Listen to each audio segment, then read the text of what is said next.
राधे राधे प्यारे भक्तों, जय श्री कृष्ण। प्यारे भगवत प्रेमियों, धर्म प्रिय साधकों, आप सबको मेरा प्रेम पूर्ण प्रणाम। क्या कभी आपके साथ ऐसा हुआ है? कल सुबह एग्जाम है, किताबें सामने खुली हैं, आपने सब कुछ पढ़ा है, लेकिन दिल की धड़कन इतनी तेज है कि कुछ याद नहीं आ रहा। हाथ ठंडे पड़ रहे हैं, रात को नींद नहीं आ रही और दिमाग में सिर्फ एक ही डरावना ख्याल घूम रहा है, अगर मैं फेल हो गया तो? अगर नंबर कम आए तो पापा क्या कहेंगे? लोग क्या सोचेंगे? नमस्ते और स्वागत है आपका धर्म की स्थापना में। अगर आप भी इस डर को महसूस कर रहे हैं तो रुकिए। यह डर आपका दुश्मन नहीं है, यह बस एक संकेत है कि आप गलत दिशा में देख रहे हैं। आज हम सनातन धर्म के उस महासागर में गोता लगाएंगे जहां डर का कोई अस्तित्व ही नहीं है। आज मैं आपको श्रीमद् भगवत गीता का एक ऐसा श्लोक, सिर्फ एक श्लोक बताने जा रहा हूं जिसे अगर आपने अपनी अंतरात्मा में उतार लिया तो दुनिया का कोई भी एग्जाम आपको डरा नहीं पाएगा। क्या आप उस रहस्य को जानने के लिए तैयार हैं? चलिए शुरू करते हैं। दोस्तों, सोचिए उस अर्जुन के बारे में।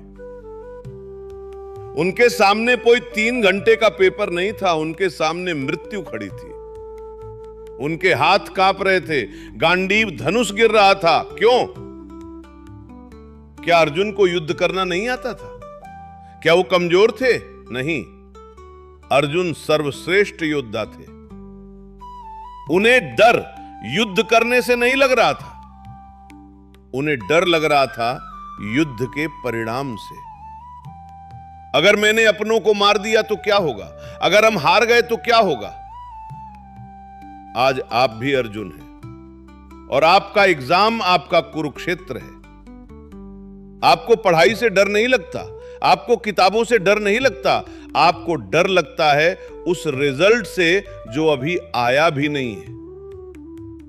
हमारा मन भविष्य में चला जाता है, रिजल्ट क्या होगा, और यही चिंता हमारी वर्तमान की शक्ति को खा जाती है।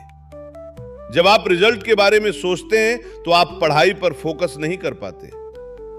तो समाधान क्या है? भगवान श्री कृष्ण ने अर्जुन को क्या कहा था, वही समाधान आज आपके लिए है। वह श्लोक है अध्याय 2 का 47वां श्लोक। इसे ध्यान से सुनिए, यह सिर्फ संस्कृत नहीं, यह मन की शांति का मंत्र है। कर्मण्येवाधिकारस्ते मा फलेषु कदाचन मा कर्म फल हेतुर भूर्माते संगोऽस्त्व कर्मणि। भगवान कृष्ण कहते हैं कर्मण्येवाधिकारस्ते, तुम्हारा अधिकार केवल कर्म करने में है, यानी आपका हक सिर्फ पढ़ाई करने पर है, पेन उठाकर कॉपी पर लिखने पर है, सुबह जल्दी उठने पर है। मां फलेषु कदाचन, फलों पर तुम्हारा अधिकार कभी नहीं है। एग्जाम पेपर कैसा आएगा, चेकर का मूड कैसा होगा, नंबर कितने मिलेंगे, यह आपके हाथ में है ही नहीं। और जो चीज आपके हाथ में नहीं है उसकी चिंता करके आप अपना आज क्यों बर्बाद कर रहे हैं? कृष्ण आगे चेतावनी देते हैं, मां कर्म फल हेतुर भूर, कर्म के फल का कारण मत बनो। यानी इसलिए मत पढ़ो कि मुझे 99% लाने हैं, इसलिए पढ़ो क्योंकि एक विद्यार्थी के रूप में पढ़ना आपका धर्म है, आपकी पूजा है। जब आप नंबर के लिए पढ़ते हैं तो दिमाग पर बोझ होता है, जब आप सीखने और कर्तव्य के लिए पढ़ते हैं तो मन हल्का हो जाता है और पढ़ाई बेहतर होती है। अब आप कहेंगे लेकिन परिणाम की चिंता तो होती ही है, तो इसे व्यवहारिक रूप में कैसे अपनाएं? यहां एक छोटी सी तकनीक है जिसे मैं कहता हूं कृष्ण अर्पण विधि। अगली बार जब आप पढ़ने बैठे तो एक पल के लिए आंखें बंद करें और भगवान से कहें, हे केशव, ये पढ़ाई मेरा कर्म है, मैं इसे अपनी पूरी ईमानदारी और मेहनत से करूंगा। इसका जो भी परिणाम होगा, सफलता हो या विफलता, वो मैं आपके चरणों में समर्पित करता हूं। अब जीत हो या हार, सब आपका है। मेरा काम बस अपना सर्वश्रेष्ठ देना है। जैसे ही आप परिणाम की जिम्मेदारी भगवान पर छोड़ देते हैं, आपके कंधों से पहाड़ जैसा बोझ हट जाता है। मनोविज्ञान भी यही कहता है, प्रक्रिया पर ध्यान दे, परिणाम पर नहीं।